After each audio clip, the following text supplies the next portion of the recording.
இயேசு கிறிஸ்துவின் நாமத்தினால் உங்களை வாழ்த்துக்கிறோம். இந்த நல்ல நாளிலே ஆண்டவருடைய வார்த்தையை நாம் பார்க்கலாம்.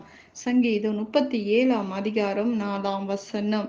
கர்த்தரிடத்தில் மனமகிழ்ச்சியாயிரு, அவர் உன் இருதயத்தின் வேண்டுதல்களை உனக்கு அருளச் செய்வார். பிரியமானவர்களே, இந்த காலை வேளையில ஆண்டவர் உங்களோட பேசுகிற வார்த்தையை நாம் பார்க்கலாம். இன்றைக்கு ஆண்டவரிடத்தில் மனமகிழ்ச்சியாக இருக்கும்போது நீங்கள் சோர்வோட இருந்தால் நீங்கள் நன்மைகளை பெற்றுக்கொள்ள முடியாது. ஆண்டவரிடத்தில் மனமகிழ்ச்சியாக இருக்க வேண்டும். மனமகிழ்ச்சியாக இருக்கும்போது உங்கள் இருதயத்தின் வேண்டுதல்களை எல்லாம், உங்கள் விண்ணப்பங்களை எல்லாம் ஆண்டவர் உங்களுக்கு செய்து முடிப்பார். பிரியமானவர்களே, இன்றைக்கு ஆண்டவரிடத்தில் நாம் கேட்கிற காரியங்களை நாம் பார்க்கிறோம். சோர்வோட இது கிடைக்குமா, இது நடக்காது என்னுடைய வாழ்க்கையில் என்று நினைக்கிற வேளையில் நம்முடைய விசுவாசம் அந்த இடத்தில் கிரியை செய்ய முடியாது.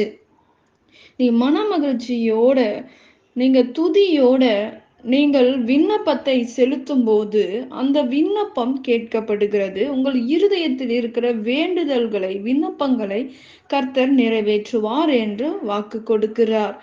நம்முடைய வழிகளை நாம் கர்த்தருக்கு ஒப்பு கொடுக்க வேண்டும். ஆண்டவர் மேல் நம்பிக்கையா இருக்கும்போது அவர் காரியத்தை நம்முடைய வாழ்க்கையில் வாய்க்க பண்ணுகிற தேவனாய் இருக்கிறார். பிரியமானவர்களே, இன்றைக்கு நம்முடைய வாழ்க்கை யாரிடத்தில் ஒப்பு கொடுக்கிறோம்? நம்முடைய நம்பிக்கை யார் மேல இருக்கிறது? ஒரு பொருள் மேல நம்பிக்கை வைத்து கொண்டு இருக்கிறோமா? அழிந்து போகிற காரியத்துக்கு மேல் நீ நம்பிக்கையா இருக்கிறாயா? அப்படி நீ நம்பிக்கையா இருக்கும்போது உங்களுடைய வாழ்க்கையில் விண்ணப்பங்களுக்கு ஆண்டவர் பதில் கொடுக்க மாட்டார். பதிலை பெற்றுக்கொள்ள நம்முடைய வாழ்க்கையில் முடியாது.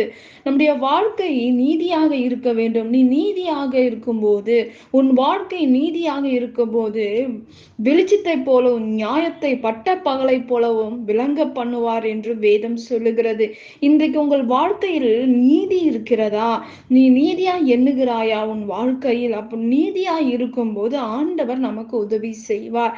நீங்கள் மனமகிழ்ச்சியாக இருக்க வேண்டும், நீதியாக இருக்க வேண்டும், கர்த்தருக்கு உங்கள் வழியை ஒப்பு கொடுக்க வேண்டும். இந்த 4 காரியங்கள் உங்கள் வாழ்க்கையில் நீங்கள் செய்யும் போது நீங்கள் ஆண்டவருக்கு ஒப்பு கொடுக்க வேண்டும். ஆண்டவரிடத்தில் மனமகிழ்ச்சியா இருக்க வேண்டும், நீதியா இருக்க வேண்டும் என்று நாம் பார்க்கிறோம். பிரியமானவர்களே, இன்றைக்கு உங்கள் இருதயத்தில் இருக்கிற காரியங்களில் நீதியாக எண்ணும் போது ஆண்டவர் உங்களுக்கு உதவி செய்வார். உங்கள் விண்ணப்பங்களுக்கு அவர் பதில் கொடுப்பார் என்று நாம் பார்க்கிறோம். இன்றைக்கு நம்முடைய வாழ்க்கையில் நீங்கள் நீதியாக எண்ணுகிற காரியங்கள் என்னவென்றால், வேதத்தின்படி உங்களுடைய வாழ்க்கையில் நீங்கள் நடக்கும்போது ஆண்டவர் உங்களுக்கு உதவி செய்ய அவர் போதுமானவராய் இருக்கிறார் என்று நாம் பார்க்கிறோம்.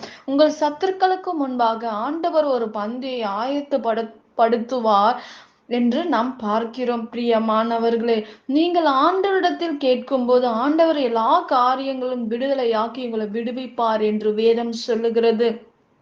இன்றைக்கு உங்களுடைய வாழ்க்கையை, உங்களுடைய நம்பிக்கை உங்கள் வாழ்க்கை மேல் இருக்கலாம், ஆனால் உங்கள் நம்பிக்கை கர்த்தர் மேல் இருக்கும்போது, கர்த்தர் மேல் நம்பிக்கையா இருக்கிற மனுஷன் பாக்கியவான் என்று வேதம் சொல்லுகிறது. மனிதர்கள் முகங்களை பார்க்கிறவர்கள், தேவனோ இருதயத்தை பார்க்கிற தேவன் என்று நாம் பார்க்கிறோம். இன்றைக்கு கர்த்தருக்கு காத்திருக்கிறவர்களோ பூமியை சுதந்தரித்துக் கொள்ளுவார்கள் என்று வேதம் சொல்லுகிறது. காத்திருப்பது நமக்கு பிடிக்காத ஒரு காரியமா இருக்கிறது. இந்த நாட்களிலே என்னுடைய தேவைகள் நடக்க வேண்டும், இந்த காரியங்கள் என்னுடைய வாழ்க்கையில் நடந்தா நான் இந்த காரியத்தை செய்வேன் என்று சொல்லுகிறோம் நம்முடைய வாழ்க்கையில். ஆனால் வேதம் சொல்லுகிறது, காத்திருக்கிற மனிதர்கள் ஏராளம். வேதத்தில் ஆபிரகாம் காத்திருந்தார், யோபு காத்திருந்தார், தாவீது காத்திருந்து பெற்றுக்கொண்டார் என்று வேதம் சொல்லுகிறது. ஆனால் நம்முடைய வாழ்க்கையில் நீதியாக இருக்க வேண்டும், நீங்க காத்திருக்க வேண்டும், நம்பிக்கையா இருக்க வேண்டும், மனமகிழ்ச்சியா இருக்க வேண்டும். நீ விசுவாசிக்கும் போது தேவனுடைய மகிமையை பார்க்க முடியும் என்று வேதம் சொல்லுகிறது.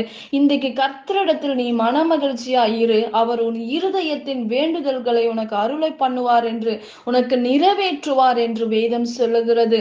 அவர் மேல் நம்பிக்கையாயிரு, உன் காரியத்தை தேவன் வாய்க்க பண்ணுவார். உன் நீதியை வெளிச்சத்தை போலவும் நியாயத்தை பட்ட பகலை போலவும் விளங்க பண்ணுவேன் என்று வேதம் சொல்லுகிறது. இன்றைக்கு உங்கள் நீதியை நிச்சயமாக என்னுடைய வாழ்க்கையில் நீதியாக நடக்கவில்லை என்று நீங்கள் நினைக்கலாம். ஆனால் ஒரு நாள் நீதி எண்ணப்படும் என்று வேதம் சொல்லுகிறது. பிரியமானவர்களே, கர்த்தர் நிச்சயமாக உங்களுடைய வாழ்க்கையில் அற்புதங்களை செய்வார், அதிசயமான காரியங்களை செய்வார். பொல்லாதவர்கள் அறுப்புண்டு போவார்கள் என்று வேதம் சொல்லுகிறது. பொறுமையாக காத்திருக்கிறவர்கள் பூமியை சுதந்தரித்துக் கொள்ளுவார்கள் என்று வேதம் சொல்லுகிறது. பிரியமானவர்களே, இன்றைக்கு ஆண்டவர் நீதிமானுக்கு விரோதமாக எழும்புகிற ஜனங்களை நான் அதமாக்குவேன் என்று வேதம் சொல்லுகிறது.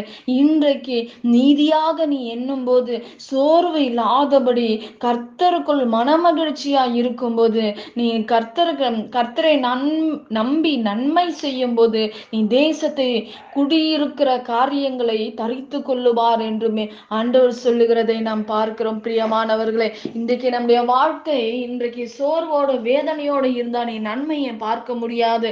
நீ விசுவாசத்தோட மனமகிழ்ச்சியாக இருக்கும்போது கர்த்தர் உங்கள் வாழ்க்கையில் இருக்கிற எல்லா காரியங்களை மாற்றி அவர் வல்லமை உள்ள தேவனாய் இருந்து உங்களுக்கு அற்புதம் செய்வார். நாம் ஜெபிக்கலாம். பரலோகத்தில் வாசமாய் இருக்கிற அன்பின் பிதாவே, உங்க நாமம் மகிமைப்படுவதாக, உங்க ராஜ்யம் வருவதாக. ராஜா, இந்த நேரத்துல ஆண்டவரே கர்த்தருக்கு காத்திருக்கிற பிள்ளைகள் ஆண்டவரே புது பலன் அடையும்படி கர்த்தர் கிருபை பாராட்டுவீராக. இந்த வார்த்தையை நீர் ஆசீர்வதிப்பீராக, பெருக பண்ணுவீராக. ராஜா ஆண்டவரே, கொடுத்த இந்த வார்த்தைக்காக ஸ்தோத்திரம். அற்புதமும் அடையாளங்களும் உங்க பிள்ளைகளோட வாழ்க்கையில கட்டளடுவீராக.